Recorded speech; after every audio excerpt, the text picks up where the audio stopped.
Rob's Child, here again with security analysis. This episode we cover chapter 17, Nothing I Say is Investment Advice, and I am here to open a discussion about the contents of this book, certainly not to replace the value of it. If you are a serious investor, you will be purchasing this book and you will be reading it in its entirety. Again, this is the second edition. It's supposed to be the golden edition, and that's the version that we are covering, as it says in the description. So, chapter 17, we're continuing from the second part of chapter 16, covering guaranteed securities, and that's the title of the chapter, Guaranteed Securities Continued. And so there's several little sections in here. So we start off with the fact that guarantees of mortgages are truly no good if the company holding them is guaranteeing them because of the property value. That was a little jumbled. So if you're depending on the property value for the guarantee of a mortgage, that's not a good situation. And apparently, he goes through an example, of course, where that was a problem, where guarantees really didn't do anything. And then we go on to the idea that leasehold obligations are equal to guarantees. So in such that if you have a lease on something, it's just as good as something that is a guarantee. A good point he mentions in this chapter is that guarantees are typically overvalued.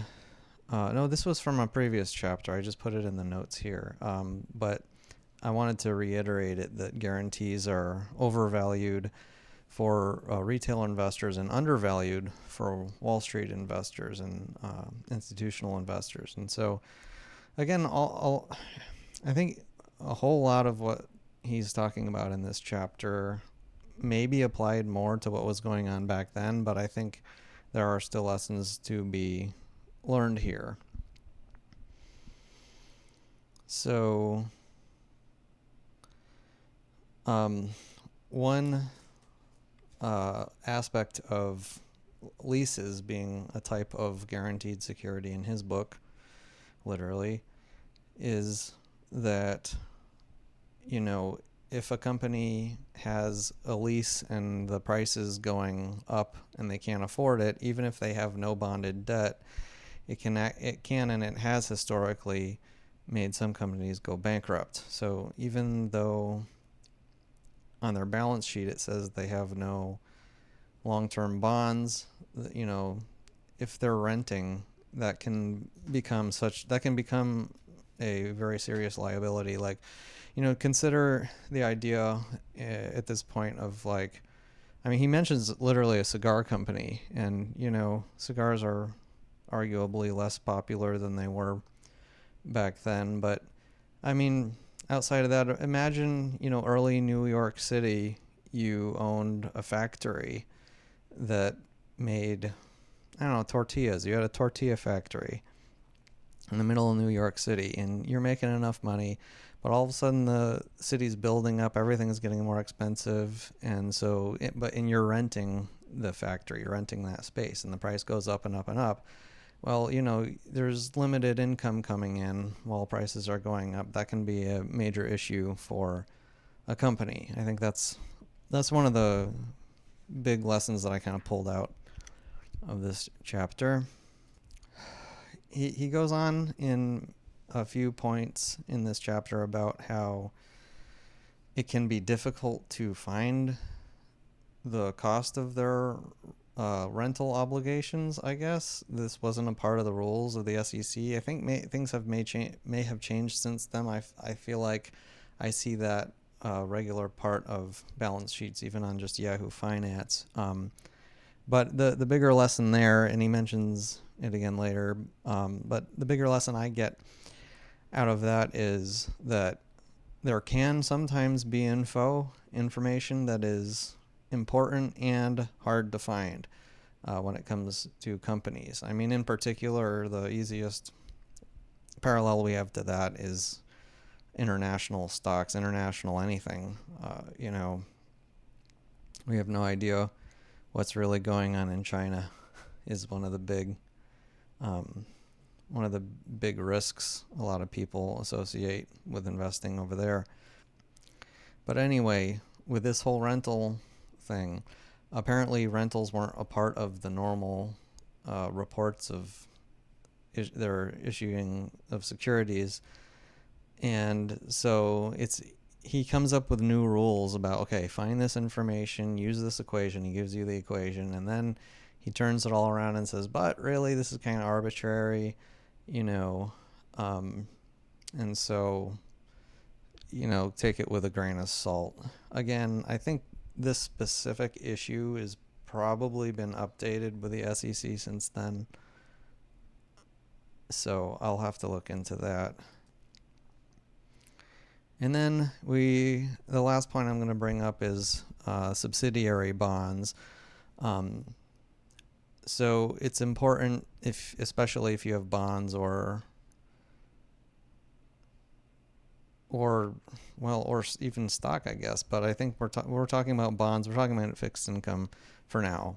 But of course, all this stuff applies to the layers above it too. It's just like this is the bottom layer we're talking about right now. But anyways, the bonds of a subsidiary company of a parent company, he says, be careful with these. A lot of times, and not just bonds, but other fixed value issues like the preferred shares. He says, be careful with these issues because a lot of times people think, oh, well, the parent company, if the subsidiary, has problems or whatever, it's part of this giant company, it'll be fine. Nope, that's not how it works. He says, make sure that this is an area where, related to guarantees is kind of necessary. It's kind of a thing that you want to have in place, unless the subsidiaries' financials on their own are more than strong enough to hold up their obligations, their payments, their interest payments.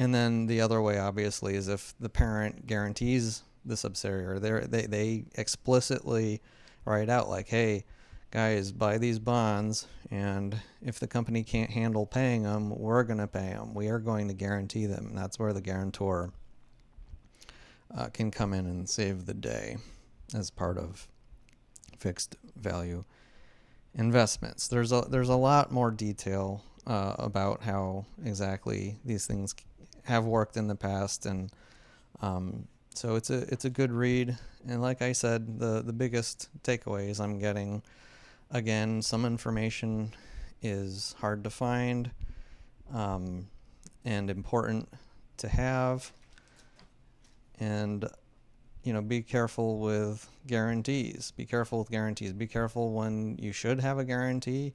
Be careful when a guarantee doesn't really necessarily mean all that much. So that's it.